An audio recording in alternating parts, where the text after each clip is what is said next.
كتير منكم بيشتغل ويتعب ويعمل صفحات عقارات حلوة أوي على الموقع، ويصرف فلوس كتير ووقت كتير، وفي الآخر النتيجة مش بتكون زي ما أنت متوقع، بتحس إن في حاجة ناقصة، في حاجة غلط. أنا جاي أقول لك على سر بسيط ومهم جدًا هيحل لك المشكلة دي، ومش هياخد منك أي مجهود. بس الأول خلّيني أسألك سؤال، هل عمرك سألت نفسك هل جوجل أصلًا شايف الصفحة بتاعتك؟ شايف صفحة المشروع؟ أغلب المسوقين العقاريين بيركزوا على المحتوى وعلى جمال المحتوى والتفاصيل، كل ده مهم جدًا، أنا ما قُلتش حاجة، لكن في خطوة بسيطة ومهمة وخطيرة، هي دي بقى اللي ممكن تكون بتفوتك، وهي إنك تتأكد بنفسك إذا كان جوجل شايفك فعلًا، شايف الصفحة، شايف المشروع والّا لأ. لا استنى، في حاجة غلط، أنت قُلت إن أنت اللي تتأكد، أيوه زي ما سمعت كده، أنت اللي تتأكد إذا كان جوجل شايفك والّا لأ. خُد عندك بقى، جوجل عندها أداة مجانية اسمها جوجل سيرش كونسول أو أدوات مشرفي المواقع، دي بقى جواها خاصية اسمها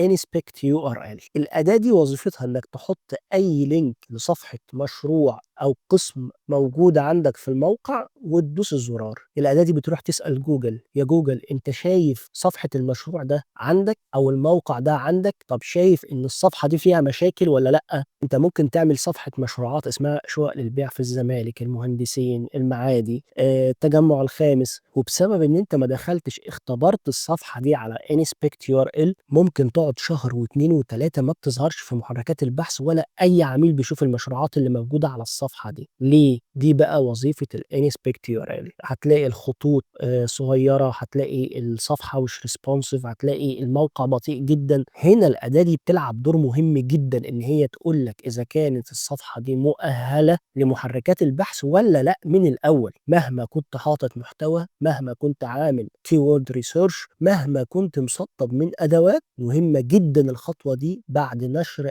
أي مشروع عقاري. الموضوع أسهل مما تتخيل، هتفتح جوجل سيرش كونسول وبتختار حاجة اسمها فحص عنوان URL على الشاشة، هتحط اللينك بتاع المشروع بتاعك أو الموقع بتاعك، والأداة دي هتديك تقرير كامل إذا كانت الصفحة مؤهلة تنزل محركات بحث ما فيهاش قلق، ما فيهاش مشاكل، والّا فيها مشاكل من الأول تعالجها. ما تنتظرش أنت بقى شهر و2 و3 وتقول أنا مش موجود ليه في محركات البحث. طالما مهتم بالتسويق عن طريق محركات البحث وتحسين صفحات المشروعات عن طريق محركات البحث، يبقى لازم الأداة دي تبقى رقم 1 عندك، لأنها بتزود فرص إن العميل لما يدور على شقق للبيع في الزمالك يلاقيك، يلاقي العقارات بتاعتك، بالتالي الاتصالات هتزيد والبيع برضه هيزيد. لو تجاهلت الخطوة دي والأداة دي هتخسر عملاء كتير ومبيعات كتير، وانت أصلا مش واخد بالك إن الموقع بتاعك أو صفحة المشروعات ما بتظهرش في نتائج البحث. الخلاصة إن العقارات الجديدة اللي بتنزلها ممكن تتأخر كتير قوي عبال ما تظهر في جوجل، وهتضيع على نفسك فرص بيع مهمة. والأهم من كل ده إن الأداة دي بتقول لك إذا كان الموقع بتاعك فيه مشاكل تقنية ينفع إن أنت تحلها ولا لأ، بدل ما نخسر صفحة مشروع هنخسر الموقع كله. صدقني الموضوع مش صعب خالص، كل المطلوب منك تعرف الأدوات الصح وتستخدمها بذكاء.